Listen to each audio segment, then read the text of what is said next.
Board की बात कर रहा हूँ, बोर्ड में बहुत बार पूछा जाएगा एंगल ऑफ बैंकिंग और एंगल ऑफ बैंकिंग का डेरिवेशन। सो पहले टर्म समझ लेते हैं एंगल ऑफ बैंकिंग होती क्या चीज है। So what is angle of banking. अभी तक तो हम लोग सीधी सीधी बात कर रहे थे कि अगर रोड सीधा है, सीधा रहेगा, अगर आप टर्न लेंगे तो अगर वो बैंक रोड नहीं है, बैंक रोड का मतलब इंक्लाइंड रोड नहीं है, सीधा हॉरिजॉन्टल सरफेस पर रहेगा। जैसे हमारा एक प्लेन रोड होता है, स्ट्रेट रोड होता है, जैसे स्ट्रेट रोड होता है वैसे अगर सीधा है और टर्न भी ऐसे सीधा करा, मतलब अगर एक इनर एज पकड़ो और एक आउटर एज पकड़ो, so that should be not upper and lower limits, that should be a straight. Clear? हाँ। What is angle of banking? अब एंगल ऑफ बैंकिंग क्या होता है कि जिस समय में हम लोग कोई चीज, जैसे ज्यादा तौर पे ये चीज आपको घाट में दिखाई पड़ेगी, या आप अपने मंदिर के ऊपर जाने की कोशिश करें तो वहां टर्निंग्स है, तो टर्निंग्स में देखना बहुत अच्छे से थोड़ा सा ऑब्जर्व करो, तो आपके जो रोड्स है टर्निंग में हॉरिजॉन्टल नहीं होते, कुछ इंक्लाइंड होते हैं। और इंक्लाइंड होते तो इसका मतलब है कि अगर इधर टर्न कराना है तो इंक्लिनेशन कुछ ऐसे, गाड़ी इधर टर्न करानी है इंक्लिनेशन कुछ ऐसे, मतलब रोड कुछ एंगल से इंक्लाइंड हो जाता है, और कुछ एंगल से इंक्लाइंड हो गया विद हॉरिजॉन्टल सरफेस, तो जो एंगल से इंक्लाइंड होता है उसको कहते हैं एंगल ऑफ। क्लियर? अब इसको दूसरी तरीके से समझो कि ये एक रोड है, ऐसे मान के चलिए, ठीक है, और टर्न कुछ इधर है, तो ये अगर टर्न है तो रोड के दो हिस्से, एक इधर वाला हिस्सा, एक इधर वाला हिस्सा, तो ये जो टर्न अगर इधर है तो ये जो इधर वाला हिस्सा होगा इसको कहेंगे हम लोग इनर एज। इनर, अगर गाड़ी को इधर साइड से टर्न करानी है या टर्निंग आपकी इधर साइड से, so that should be your inner edge. Why it is called as inner edge? Because देख ये ऐसा रोड है आपको, ठीक है, आप इधर से आ रहे हो ऐसे, और टर्निंग कुछ इधर है ऐसे, तो ये जो हिस्सा है ये इनर एज कहा जाएगा। क्लियर? तो ये हिस्सा क्या कहा जाएगा? Outer as. तो इनर एज और आउटर एज, इनर एज और आउटर एज कोई फिक्स नहीं होते, it is totally depending upon the curve surface. ठीक है, अब हो गया सामने, चलो यहां इधर गाड़ी ऐसे आ गई तो टर्न इधर मान के चल, फिर से ऐसी है ना। अब ये क्या हुआ? इनर एज, और ये क्या हुआ? Outer as. अब जब मैं गाड़ी में इधर से आ रहे हैं तो ये जो कर्व सरफेस मिलेगी ना आपको, ये ऐसे, तो ये कुछ इंक्लाइन मिलेगी, ऐसे मिलेगी, बट यही एग्जैक्टली इंक्लिनेशन इस इंक्लिनेशन के अपोजिट होगा। समझ रहे हो? तो यहां से हम लोग आ रहे थे भैया, इंक्लिनेशन कुछ ऐसे हुआ, तो इंक्लिनेशन ऐसे आने के बाद में यहां ऐसे, तो फिर हमारा ऐसा कुछ हो जाएगा, ऐसे ऐसे।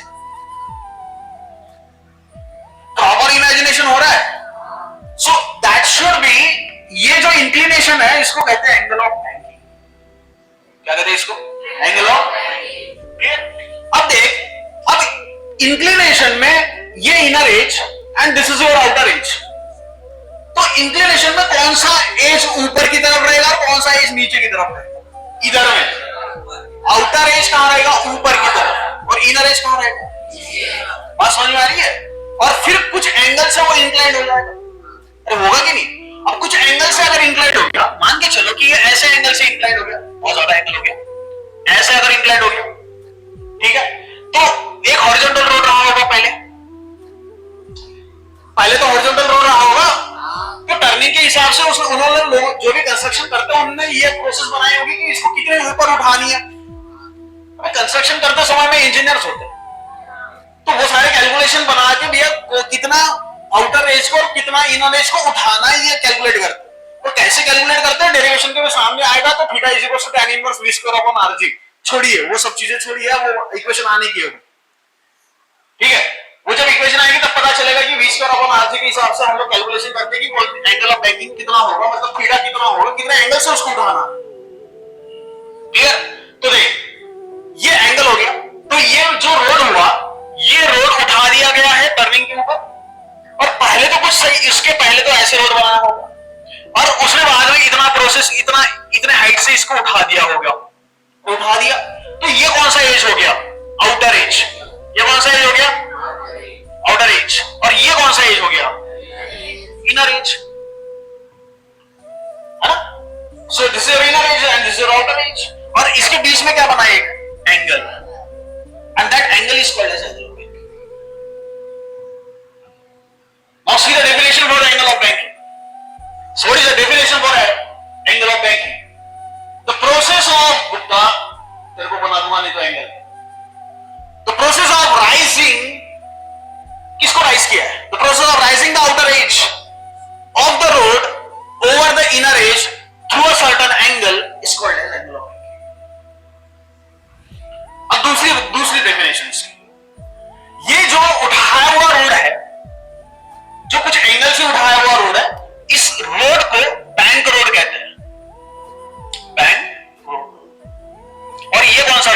हॉरिजॉन्टल सरफेस रोड, ये हॉरिजॉन्टल सरफेस रोड है, horizontal surface road. So this is a horizontal surface road. The angle between bank road and horizontal surface road is called as angle of banking. This is second definition. It's very simple. What is the second definition for angle of banking? दोनों definition अच्छे से बताओ नीचे. The angle between, किसके बीच का angle है? The angle between bank road and horizontal. Bank road वो रोड होता है जो कुछ एज से उठाया जाता है. हॉरिजॉन्टल सरफेस रोड नहीं. हॉरिजॉन्टल सरफेस रोड को बैंक रोड नहीं कहते. बैंक रोड वो रोड होता है जो टर्निंग के समय में या कर्व सरफेस के समय में उस चीज को कुछ एंगल से उठाया जाता है, उसको बैंक रोड कहते हैं. हॉरिजॉन्टल सरफेस रोड अलग चीज होगी, बैंक रोड अलग चीज होगी. तो जो हॉरिजॉन्टल सरफेस रोड है और बैंक रोड है उनके बीच का angle that is called as angle of. Clear? या otherwise the process of raising the outer edge of the road over the inner edge through a certain angle is called as angle of banking. चीज को कहते हैं हम लोग angle of banking. Clear? दो definition मैंने बता दी, दोनों डेफिनेशन एक बार फिर से रिपीट करता हूं. पहली definition, the process of rising the outer edge of the road over the inner edge through a certain angle is called as angle of banking. Clear? And the second definition for this one, the angle between bank road and horizontal surface.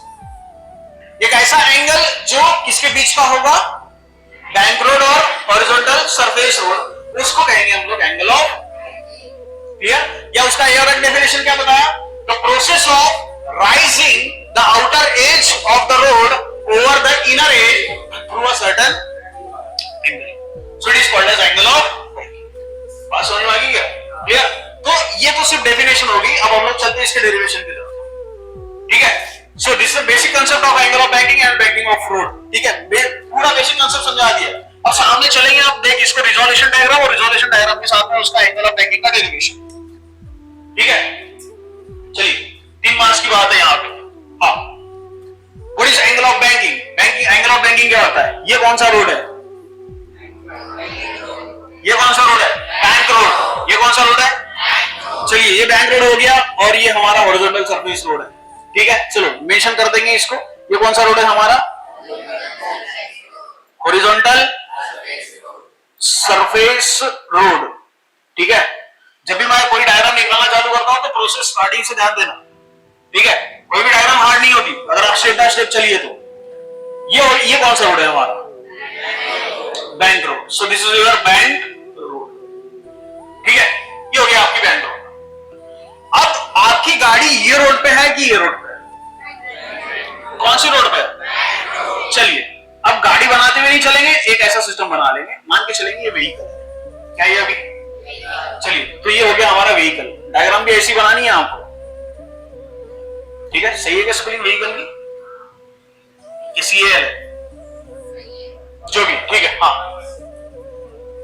अब ये road है, sorry ये road है, ये vehicle है. अब यहां से नॉर्मल रिएक्शन एक्ट होगा क्योंकि ये गाड़ी ये रोड से अंदर जा रही है. क्या रोड से अंदर जा रही है? अच्छा, ये गाड़ी रोड के ऊपर जा रही है. क्या मतलब ये गाड़ी का वेट बैलेंस है? अरे वेट बैलेंस है ना इसका. जब वेट बैलेंस है तो इस वेट बैलेंस होने का रीजन क्या है कि यहां से अपोजिट डायरेक्शन से एग्जैक्टली मैं परपेंडिकुलर इसलिए कर रहा हूं क्योंकि normal reaction is always perpendicular to the plane surface. याद है क्या? सो यहां से एक चीज बाहर निकलेगी जो होगी आपकी क्या? Normal reaction. ठीक है? अच्छा, एंगल ऑफ बैंकिंग से के हिसाब से क्या ये एंगल थीटा हुआ तेरा? सो यहां थीटा एंगुलर डिस्प्लेसमेंट नहीं है तेरा. अभी कंफ्यूज हो तो देना. ये अभी थीटा तुम्हारा एंगुलर डिस्प्लेसमेंट नहीं है. This is what? Angle of banking. ये अभी क्या है? Angle of. So this is your angle of banking. So angle of banking, so it is an angle between bank road and horizontal surface road. It is called as angle of banking. This is called as outer edge and this is called as inner edge. ठीक है? हाँ चलेगा. सो n क्या है आपका? Normal reaction. तो अच्छे से देख तो क्या ये n रिजॉल्व हो जाएगा? n क्या रिजॉल्व हो जाएगा? अब जब n रिजॉल्व होगा तो रिजॉल्व दो कंपोनेंट में होगा. अब रिजोल्यूशन तो आप सभी को बहुत अच्छे से आता ही है. ठीक है? एक रिजोल्यूशन चलेगा ऊपर चलेगा. ठीक है? और एक रिजोल्यूशन कुछ इधर आएगा. आएगा कि नहीं आएगा? ठीक है? हाँ, ये बैंक रोड है ये बैंक रोड. अच्छा, यही बैंक रोड से यहां से इधर क्या टुवर्ड द सेंटर जाएगा? और टुवर्ड द सेंटर कौन सा फोर्स जाता है? कौन सा फोर्स जाता है? क्या जाता है सेंट्रीपिटल फोर्स। तो यहां पे जो centripetal force is balance bye frictional force, centripetal force is balance bye, अभी थोड़ी देर पहले हम लोग ने देखे थे terms, centripetal force is balance bye. तो यहां पे अगर एक सेंट्रीपिटल फोर्स लेना है मेरे को, एक फ्रिक्शनल फोर्स लेना है, तो मैं फ्रिक्शनल फोर्स मान ले स्मॉल एफ से डिनोट कर दूं, किससे डिनोट कर दूं, ठीक है। स्मॉल एफ इसलिए लिया क्योंकि मेरे को बाद में सेंट्रीपिटल फोर्स भी लेना है, तो मैं उसको कैपिटल एफ से डिनोट कर देंगे, ठीक है। अगर दोनों का एफ से डिनोट कर दिया तो गड़बड़ हो जाएंगे। So where small F is your, कौन सा फोर्स है ये, फ्रिक्शनल। चल देख ज्योमेट्री लगा दे, ये एंगल थीटा तो क्या ये एंगल थीटा, अरे हुआ क्या, चल ये फ्रिक्शनल फोर्स इधर जा रहा है, तो फ्रिक्शनल फोर्स फिर से दो हिस्सों में रिजॉल्व हो जाएगा। अब दो हिस्सों में रिजोल्यूशन देख इसका कौन सा होगा, एक जना भी इधर आएगा इसका, अरे आएगा क्या, और एक यहां से नीचे, अरे आएगा, ठीक है। चलेगी इधर, अब ये थीटा हुआ, अब मैं फ्रिक्शनल फोर्स की बात करूं यहां से, तो ये अगर थीटा हुआ तो ये क्या हुआ, क्या एफ कॉस थीटा, अरे हुआ क्या, अभी मैंने नॉर्मल रिएक्शन नहीं लिया, नॉर्मल रिएक्शन के बाद में लेंगे, ठीक है। तो क्या ये एफ कॉस थीटा हुआ, ये क्या हुआ, अरे होगा क्या ऐसे ही। अच्छा ये क्या वर्टिकली डाउनवर्ड जा रहा है, और वर्टिकली डाउनवर्ड फिर से क्या जाता है, वेट, क्या जाता है, सो क्या ये W, and this is weight किसका, व्हीकल का, ये वेट किसका, इतना क्लियर हुआ। So this is weight and this is F sin theta, ठीक है। अब देख फिर से ज्योमेट्री, ये थीटा, तो इसमें से कहीं ये थीटा हुआ, अभी ये थीटा हुआ ना, ठीक है। अब अगर ये थीटा हुआ तो नॉर्मल रिएक्शन के साथ में ये कंपोनेंट क्या हुआ, n cos थीटा, क्या हुआ ये, अब ये क्या हुआ, बोल, रिजोल्यूशन समझ में आ गया, रिजोल्यूशन समझ में आ गया, ठीक है। अब जब रिजोल्यूशन आपको समझ में आ गया है, so this is n cos theta, so where n cos theta क्या वर्टिकल कंपोनेंट है, अच्छा ये n cos theta is vertical component of normal reaction, vertical n cos theta क्या है, वर्टिकल कंपोनेंट है, अबे सीधा है ना ये, vertical component of normal reaction, vertical component of normal reaction, horizontal component of normal reaction, horizontal component of F क्या है, horizontal component of frictional force, horizontal component of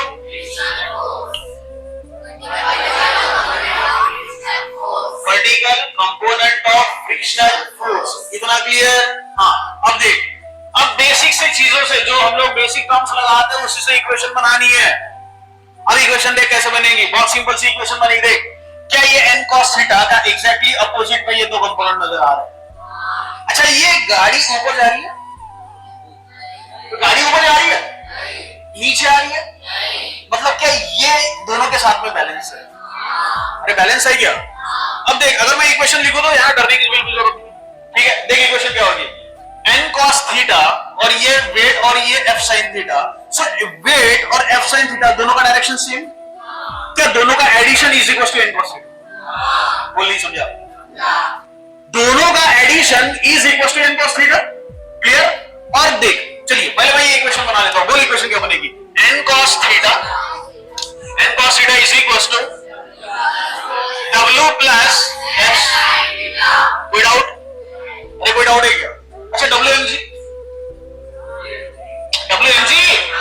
W क्या होता है तेरा mg, so n cos theta is equal to mg plus f, कोई doubt याद है।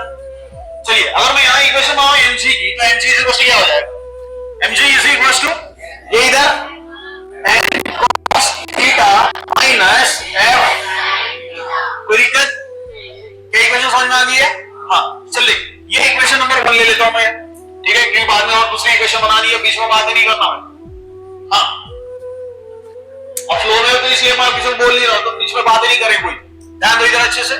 Now ये इक्वेशन है अभी यहाँ पे, इक्वेशन नंबर 1 समझ में आ गई। Now see again, f cos theta और m sin थीटा, ये दोनों क्या सेम डायरेक्शन से, और तो अगर अच्छे से देख तो ये आउटर एज है और ये इनर एज है, और ये दोनों का डायरेक्शन क्या टुवर्ड द सेंटर है, ये आउटर एज है ना, so the process of rising the outer edge over the inner edge through a certain angle is called as angle of banking. तो ये गाड़ी का टर्न क्या इस साइड से होगा, गाड़ी का टर्न इस साइड से होगा, और इस साइड से गाड़ी का टर्न होगा तो सेंटर किधर, इधर ही भागे। तो f cos थीटा और m sin theta is equal to centripetal force, नहीं समझा। देख ये गाड़ी इधर है, ये दोनों का डायरेक्शन इधर है। ये प्रोसेस का मतलब क्या हुआ कि रोड ऐसा है, रोड ऐसा है तो टर्निंग कुछ ऐसे होगी। यार अगर रोड ऐसा होता तो टर्निंग ऐसे होती। अब रोड कैसा है, ऐसा, तो टर्निंग क्या ऐसी होगी।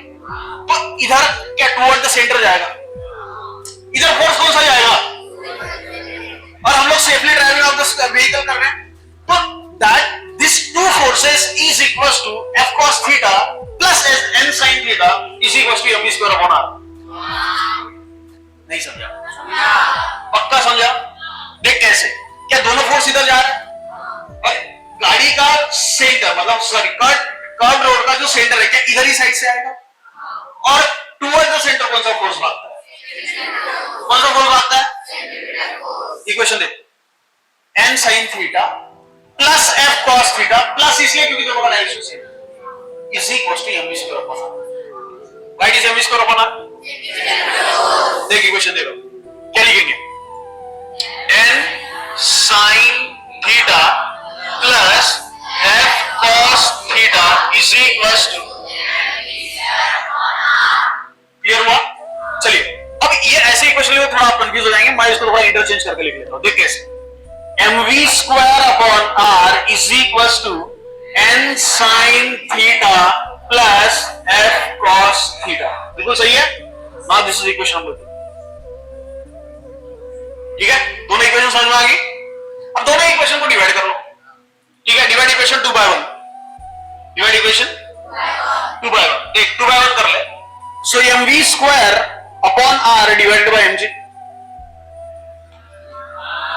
तुम ऐसे ही सोचते रहो। हाँ, इसी इक्वेशन देखिए इधर, n sin theta plus F cos theta divided bye minus F। कोई दिक्कत, कोई दिक्कत है?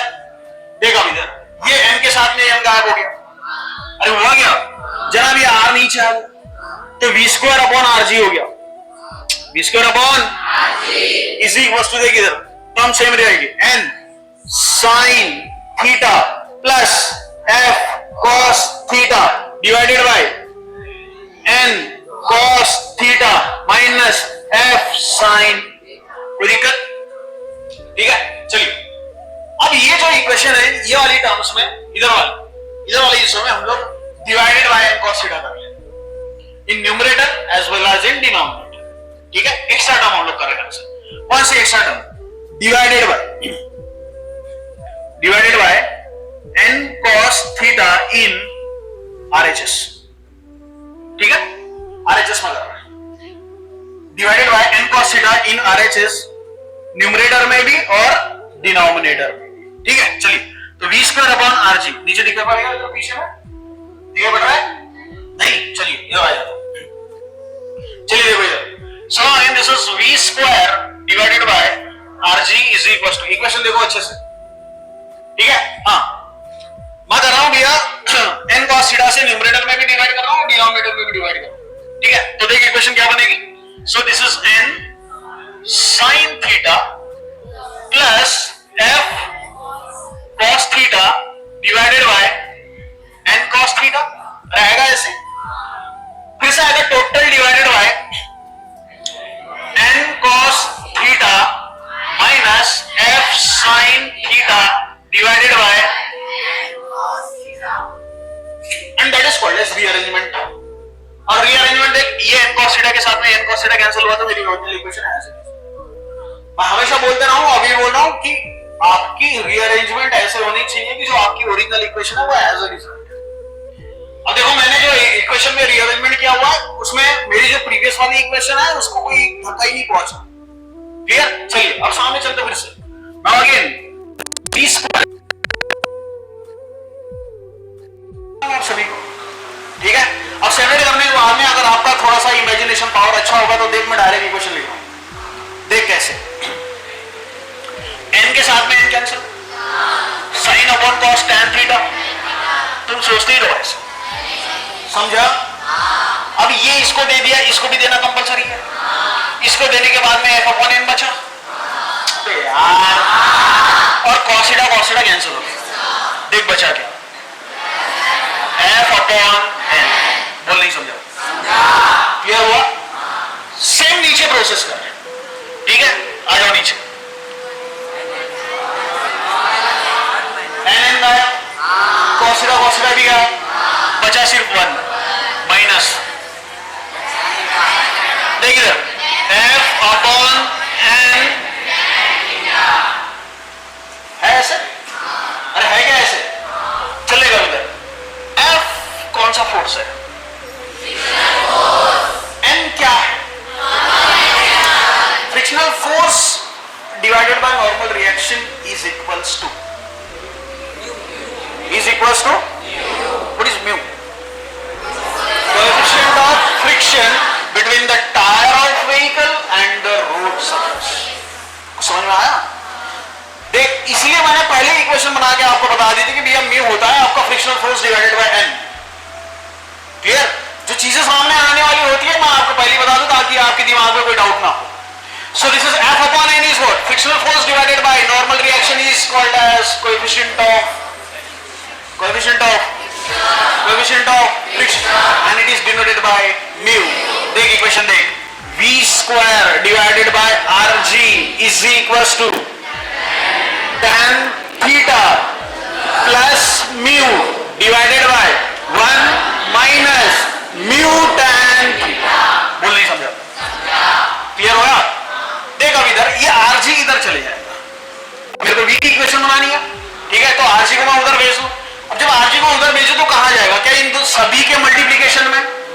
देख इधर V स्क्वायर Rg उधर जा रहा है तो Rg इधर आ गया, क्या ये पूरा ब्रैकेट में आएगा? सो this is tan theta plus mu divided by 1 minus, कोई डाउट है यहां तक? अरे कोई डाउट है क्या? जनाब इधर V स्क्वायर है, उधर जाने के बाद अंडर रूट हो जाएगा। So this is V is equals to under root of Rg tan theta plus mu divided by 1 minus mu. Clear? समझ में आ रहा है क्या? अरे समझ में आ रहा है क्या? ठीक है, सो ये जो इक्वेशन हुई, सो this is the equation of speed of vehicle on the bank road. इसके पहले वाली इक्वेशन है v is equal to under root of mu rg, that is also speed of vehicle but it is on the horizontal surface। बोली समझो? पहली वाली जो equation हम लोग ने ये बनाई थी, देख पहली वाली इक्वेशन क्या बनाई थी हम लोग ने, this is v is equal to under root of mu। यहां हम लोग ने एंगल ऑफ बैंकिंग लिया था क्या? नहीं। This is also a speed of vehicle when there is a curved surface but there is a curved surface is not bank road, this is a horizontal surface। समझा? कुछ road अगर आपको अगर घर के पास वाले रोड है तो अगर टर्निंग अगर हो तो वहां बैंकिंग नहीं यूज करते, देखा है कभी वहां? ये ज्यादातर बैंकिंग ऑफ रोड आप पाएंगे हाईवे पे, कुछ लोगों को हाईवे नहीं मालूम। पहली case number 1, theta is 0, the meaning of theta is 0, the angle of banking is 0। और जैसे ही एंगल ऑफ बैंकिंग 0 हो जाएगा, ये अगर एंगल 0 हुआ तो ये bank road horizontal surface road में कन्वर्ट हो जाएगा, होगा? ये पहली case. And your second case is what, your value of mu is equals to 0, coefficient of friction between the tire of vehicle and the road surface is 0। So when your mu is equals to 0 and when theta is equals to 0, so we are using two cases here, दो cases हम लोग यहां लगाएंगे। पहला case, so case number 1, when theta is equals to 0, theta कितना? अब जब theta 0 होगा तो हम लोग इक्वेशन यही दोहराएंगे, दोनों केसेस में हम लोग यही इक्वेशन हम लोग दोहराएंगे, ठीक है? देखो थोड़ी देर पहले मैंने बोला था कि भैया ये इक्वेशन किसके लिए है, ये किसके लिए इक्वेशन है? On the horizontal surface, this is on the bank road. चलिए, थीटा का वैल्यू 0 का मतलब क्या हुआ कि bank road is converted into horizontal surface road, bank road is converted into, so when the bank road is converted into horizontal surface road, so our equation becomes, so v is equal to again यही इक्वेशन में दोनों case लगानी है हम लोग। So now this is under root of rg as it is. Now this is the tan of theta, tan theta, theta कितना 0 plus mu 1 minus mu tan 0। What is value of tan 0? What is value of tan 0? Now listen, v is equals to under root of rg. It's only a mu divided by 1 minus mu into 0. होगा ऐसे? 1 minus mu into 0, it's 0, and 1 minus 0, 1. What remains? v is equals to under root of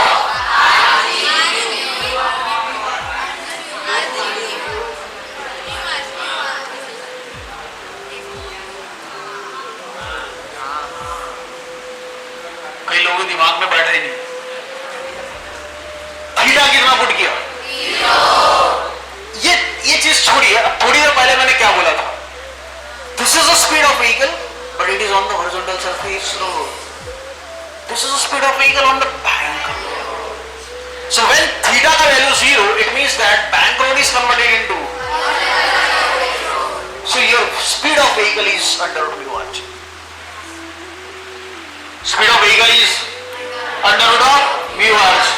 So this is the speed of vehicle on the under root mu rg. So this is a speed of vehicle on the horizontal surface road for safely driving the vehicle on the curved surface या circular track. Now second case, case number 2. What is the case number 2? Case number 2, हाँ कितना? mu is equals to 0. mu का value mu is equals to 0 का मतलब what is the meaning of mu is equals to 0? Coefficient of friction between the tire of vehicle and the road surface is 0. अगर coefficient of friction between the tire of vehicle and the road surface is 0, so again mu का value 0 put करिए। So again your v becomes, so v is equals to under root of, this is rg, tan theta plus 0 divided by 1 minus 0 into, clear? So it means that again v is equals to दो एक अच्छे से, v is equals to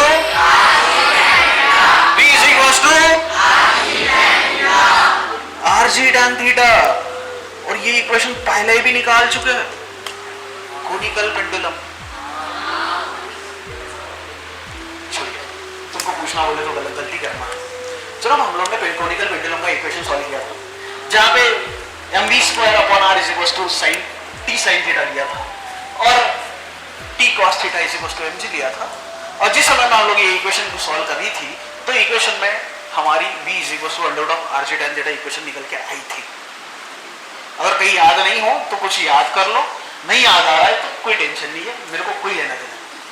so v √rg tan theta. So this is again the speed of vehicle, this is also speed of vehicle, this is also speed of vehicle, this is also speed of vehicle and that's also speed of vehicle. But ये सभी speed of vehicle में अंतर है, कौन सी कब है? जिस समय में mu is equals to 0 put कर दिया, so here v is equals to √rg tan theta. So it means that when the coefficient of friction between the tire of vehicle and the road surface is 0, so here v is equals to √rg tan theta. This is also safely driven of this vehicle when the coefficient of friction between the tire of vehicle and the road surface is 0. चलिए सामने चलते हैं, ये दो cases complete हो गए। अब निकालते हैं भैया थीटा कितना होना चाहिए, मतलब एंगल ऑफ बैंकिंग कितना होना चाहिए। तो एंगल ऑफ बैंकिंग कितना होना चाहिए, इसके लिए हम लोग इक्वेशन फिर से वही लेंगे। सो v is equals to जो √rg tan theta है। So again, so v is equals to, I am repeating this equation, so v is equals to √rg tan theta. So this is √rg tan theta. Clear? जनाब, हाँ चलिए तो देखा गया squaring on both side, दोनों जगह पे squaring कर देता हूँ। सो स्क्वायरिंग करने के बाद में हो जाएगा v² is equals to rg tan theta. v² is equals to rg tan theta. चलिए अगर मैं यहाँ से tan थीटा का इक्वेशन बना रहा हूँ, so what is tan theta? Tan theta is equals to v² divided by rg. Tan theta is equals to v² divided by rg. अब मेरे को निकालना क्या है, theta. So theta is equals to tan inverse v square upon Bharat Mata की